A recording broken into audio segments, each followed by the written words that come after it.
하나님의 말씀은 말라기 1장 1절에서 6절까지 말씀입니다. 여호와께서 말라기를 통하여 이스라엘에게 말씀하신 경고라.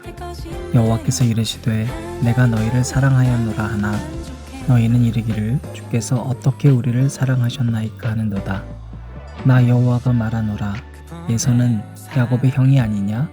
그러나 내가 야곱을 사랑하였고 에서는 미워하였으며 그의 산들을 황폐하게 하였고 그의 산업을 광야의 이리들에게 넘겼느니라. 에돔은 말하기를 우리가 무너뜨림을 당하였으나 황폐된 곳을 다시 쌓으리라 하거니와 나 만군의 여호와는 이르노라. 그들은 쌓을지라도 나는 헐리라.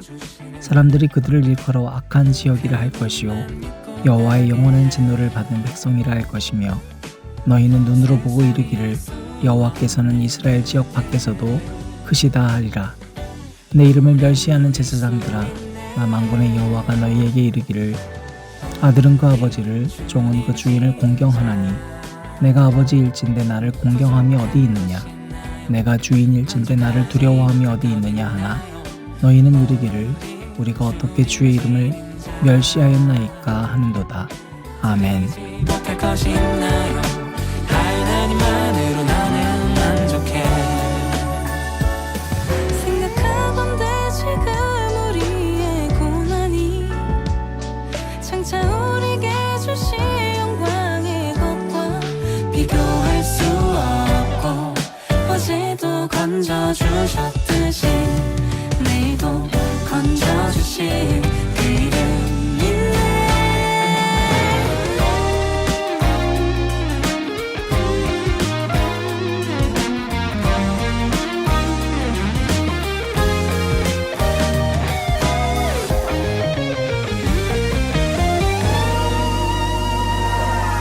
우린 주님을 지닌 자 부족한 것이 있나요? 만족하지 못할 것 있나요? 우린 주님을 지닌 자 드리지 못할 것이 있나요? 하나님만으로 나는 만족해. 오늘도 우리 주님의 크신 은혜와 사랑이 저와 여러분에게 가득하기를 바랍니다. 이제 2024년에 제가 말씀 전하는 새벽 기도는 이번 주가 마지막이죠. 마지막 때에 우리 말라기를 읽습니다. 이제 그 말라기는 전하는 사자라는 뜻이에요. 하나님의 경고를 전하는 사자. 구약 시대에 하나님의 뜻을 전하고 예언하는 예언자도 있었고 선지자도 있었어요. 왜 있었을까요? 말을 대신 전하는 자가 있어야 되는 이유는 그 말 뜻을 전하기 때문이죠. 예를 들어서 통역자, 우리가 왜 필요하죠? 우리가 통역자가 없으면 언어가 소통이 되지 않을 때 필요한 겁니다. 그래서 통역자를 중간에 두죠. 마찬가지입니다. 하나님의 뜻을 백성들이 잘 못 알아들어서 선지자나 예언자가 중간에 있었습니다. 여러분, 우리가 하나님이 우리를 사랑하신다는데 사실 우리가 그걸 잘 모릅니다. 그죠? 어느 초등학교에서 시험 문제 중에 이런 게 나왔대요. 부모님은 여러분을 왜 사랑할까요? 근데 학생들 대답이 그러게 말입니다 라고 적었답니다. 명답입니다. 부모님이 우리를 사랑한 이유는 여러분 그 해답을 나에게서 찾을 수가 없습니다. 왜냐면 자식된 입장에서 봤을 때 우리는 사랑받을 이유가 없거든요.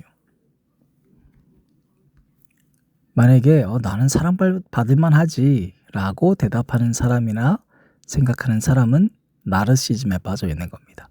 내가 잘한다, 내가 잘났다고 생각하는 사람들은 언제나 동력이 자기에게 있습니다. 마찬가지입니다. 하나님이 저와 여러분을 왜 선택하고 사랑했을까요? 우리가 특별해서가 아닙니다. 하나님께서 우리를 선택하신 것, 그거 외엔 답이 없어요. 답이 없어요. 우리만 봤을 때는. 그냥 내가 지금 존재한다는 것만으로도 하나님의 사랑이 입증되는 건데요. 오늘 말씀 2절 보니까 백성들은 하나님이 어떻게 우리를 사랑했는데요? 라고 반문을 하고 있습니다. 어떻게 사랑했는데? 지금 하나님의 사랑을 방법론적으로 설명해 달라는 겁니다. 다시 말하면 하나님은 그들에게 그저 욕구를 채워주는 존재로 전락해버렸습니다. 여러분, 이 말씀으로 우리 신앙을 점검해보면 우리는 뭔가 방법이 잘못됐음을 알게 돼요. 여러분, 하나님의 은혜가 우리에게 늘 있지만 그 동력이 우리에게 초점이 되다 보니까 언제나 하나님의 은혜는 없는 것처럼 여겨지죠. 그래서 우리는 하나님의 은혜를 기억하지 못해요. 기억은 늘 소멸되거든요. 자기에게 초점이 맞춰져 있으니까 늘 욕심은 있는데 감사의 기억은 사라집니다. 두 번째로 6절 말씀부터 보니까 우리는 공경을 하지 않습니다. 공경이라는 단어 카바드는 무겁다는 뜻입니다. 6절부터 보세요. 내가 아버지일진데 나를 공경함이 어디 있느냐? 내가 주인일진데 나를 두려워함이 어디 있느냐? 우리가 부모를 공경해라 10계명에 나와 있죠. 똑같습니다. 뭐냐면 그분들의 삶이 내가 살아가는 삶의 환경과 다르다 할지라도 존경하고 무겁게 여기는 거예요. 그런데 우리가 부모님들 공경이 안 될 때, 윗세대가 공경이 안 될 때는 어떻습니까? 현재의 우리 삶의 기준대로 볼 때 공경이 안 되는 거잖아요. 내 방식이 다 맞는 것처럼 여겨지고 매번 음식 준비하고 매번 김장하는 부모 세대들이 미련해 보이는 거잖아요. 그러지 말라는 거예요. 공경하라는 겁니다. 세 번째로 더러운 떡 8절 이하부터 보니까 제사를 드리는데 그냥 대충 드리는 거예요. 대충 만든 떡으로 너네들 총독한테 그렇게 드리냐? 아니, 너네들 총독한테도 그러지 않으면서 예배에 왔을 때 제사를 드린다면서 이런 식으로 대충 드리냐는 거예요. 사랑하는 여러분, 우리가 하나님을 사랑한다면 정성을 다해야 돼요. 정성을 다해야 돼요. 여러분, 우리가 예배 공동체에 모였을 때는 여러분 최선을 다하셨으면 좋겠어요. 말씀을 맡은 자는 말씀에 최선을 다하고요. 여러분께서 찬양을 하실 땐 찬양에 최선을 다하고요. 말씀을 듣는 자일 땐 듣는 자로서 최선을 다하고요. 기본적으로 우리가 시간을 엄숙하게 지키는 그런 하나하나에 최선을 다하는 거예요. 여러분, 우리가 학교에 합격했을 때 학생들도 오리엔테이션 시간 지키려고 최선 다해요. 여러분, 9절 말씀 보세요. 만군의 여호와가 이르노라 너희는 나 하나님께 은혜를 구하면서 우리를 불쌍히 여기소서 하여 보라. 너희가 이같이 행하였으니 내가 너희 중 하나인들 받겠느냐? 이렇게 말씀하고 있습니다. 여러분, 하나님 앞에 바쳐야 될 공경하는 마음, 두렵고 떨리는 마음, 정성을 다하는 마음 하나도 없으면서 주님 은혜를 내게 주십시오라고 여전히 말하고 있는 우리는 하나님과 소통이 단절됐습니다. 그렇지 않습니까, 여러분? 하나님의 마음이 느껴지지 않으시다면 지금 소통이 되지 않는 겁니다. 그것은 제가 지난 몇 주 동안 강조했던 상투적으로 변한 종교 언어들 때문입니다. 종교 언어를 말하면서 하나님께서 만족할 거라고 생각하고 있는 우리는 사실 하나님께서 매일마다 설교를 통해서 여러분 말씀을 통해서 들려주고 있는 언어들도 들리지 않도록 막아버렸습니다. 사랑하는 여러분, 이번 한 주 동안 우리의 언어들을 다시 한번 점검했으면 좋겠습니다. 그러기 위해서 먼저 오늘 주신 말씀 통해서 우리 예배를 좀 점검하십시오. 여러분이 섬기고 있는 부분들을 좀 한번 정리해 보세요. 여러분 정말로 부모님께 대하듯 여러분 직장 상사에게 대하듯 최선을 다하고 있습니까? 정말로 우리가 하나님을 무겁게 여기고 우리 맡은 모든 섬김과 예배의 자리들을 공경 어린 마음으로 대하고 있습니까? 그와 같은 마음이 저와 여러분에게 회복되길 간절히 바랍니다. 하나님 감사합니다. 오늘 주신 말씀 통해서 말라기 말씀을 무겁게 받아들입니다. 우리에게 처한 삶의 현실 가운데 우리가 대충 하지 괜찮지 않을까 싶었던 마음들 주님 회개합니다.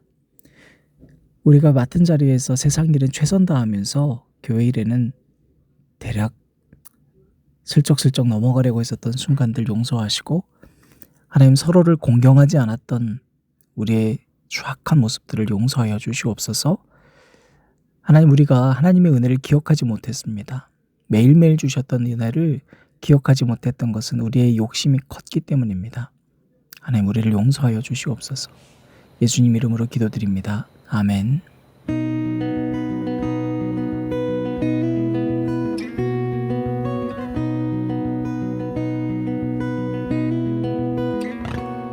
나는 너무 작아서 내가 본 이것이 전부 같아 보여요.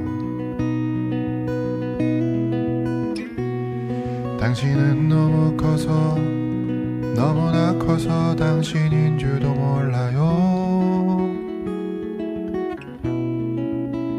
당신을 앞에 두고도 두리번대는 나의 모습이 가요. 당신이 직접 나와 같아지셨죠.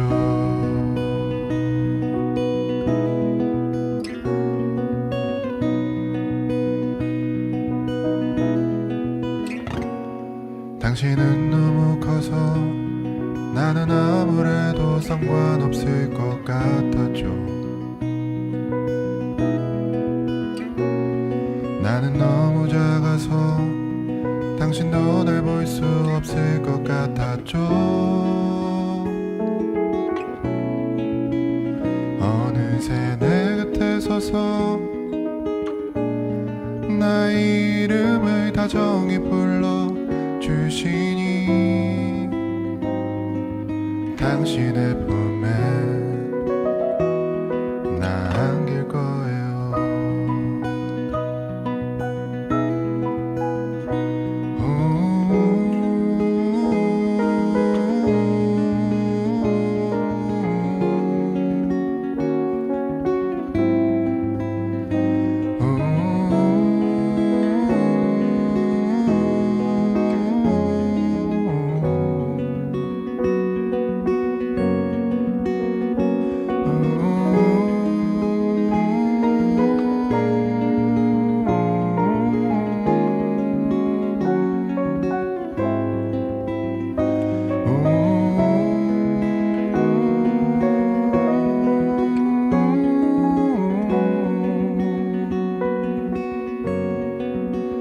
어느새 내 곁에 서서 나의 이름을 다정히 불러주시니 당신의 품